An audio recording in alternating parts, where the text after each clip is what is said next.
السلام عليكم ورحمة الله وبركاته. marka hore waxaan halkan ka salaamayaa asxaabta ku xiran Blue Star Film Company filmadooda waxaan jeclahay asxaabta kale oo ayagan had kadib ku soo biiri doona ayagan waan salaamayaa runtii waxaan ugu bishaareynayaa inaan halkan ku soo gabagabeynay filimkii la magac baxay dalkaada dib ugu noqo runtii filimkan waqti badan ayuu naga qaatay laakiin waxa noo suura gashay Ilaahay amarkiis inaan soo gabagabeyno caawo runtii waa wax farxad ah filimkan waxaan jeclahay mar dhow inaan la daaban doontaan runtii filimkan qayb weyn ayaa waxa ka qaatay sida u jeedinba aktarada halkan wada fadhiyo hodana ku jirtay waxa ku jira Maxamed Dara ku jira Maxamed Iimaana ku jiray runtii filimkan intaan jileynay waxa igu dhibka badnaa inaan ka dhaadhiciyo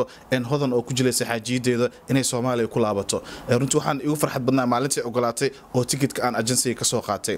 runtii waxaan rajaynayaa filimkan inaan daawataan wixii feedbackna aan noo soo dirtaan waxaan jeclahay feedbackna noo soo dirtaan gmailka agtiina ka muuqdo hortiina idinkoo markaas wixii tala ah iyo tusaale noo soo diri doono magaciina iyo meesha joogtiin ha ka reebina mar walba waxaan idin leenahay Blue Star Film Company. Assalaamu calaykum waxaan inta ka salaamay ummadda muslimiinta inta si bood gareysa Blue Star runtii filimka in waqaybtii ugu horeysay aan ka qayb galay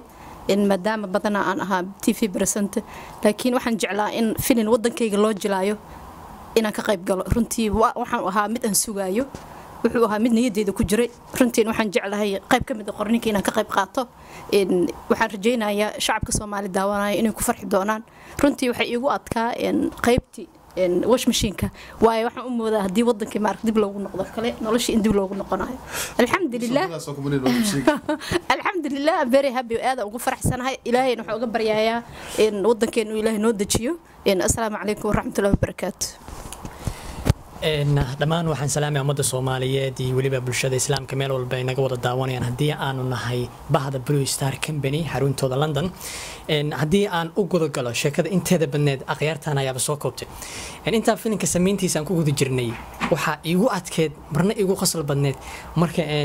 run aan u soo bandhigayay Soomaaliya xaaladeeda aan u faahfaahinay iyo sidii u diidaneed markii dambena ogolaatay waxyaalaha igu qosolka badnaay in qof aad ku tashkiilaysa ama baad u sheegtay in wadankii uu nabad oo noqday qofkii kalena isigoo markaasi ka cabsanaya gadaalka istaagay marka waxyaalaha igu qosolka badnaa filimkan aan ku soo bandhignay intaasana ayaan ku soo gabagabeynayaa bismillaahir rahmaanir rahiim ummadda Soomaaliyeed waxaan u sheegaa assalaamu calaykum wa salaamantiin meel kasta ay joogtaan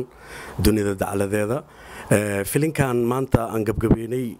dalkaada dib ugu noqo ama dib ugu laawsaad u jacaysiin horta haybad waxaad ku leedahay dhulkaada hooyo ninkasta Soomaaliya ogow adduunka meeshaad joogtid haybad waxaad ku leedahay dhulkaaga hooyo waxaan idin leeyahay filimkan daawooda way fahmaysaa waa filim ma arkaysa oo dhaxalgal ah oo fikrad weyn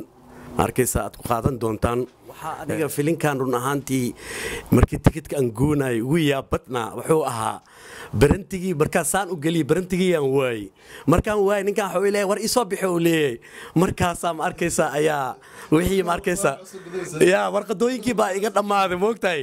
yaa waqti xun bay ahayd marka marna isma oran ma arkaysa dad baa ku iimaanay ninkan uu saaxiibkii ayaa yimid marka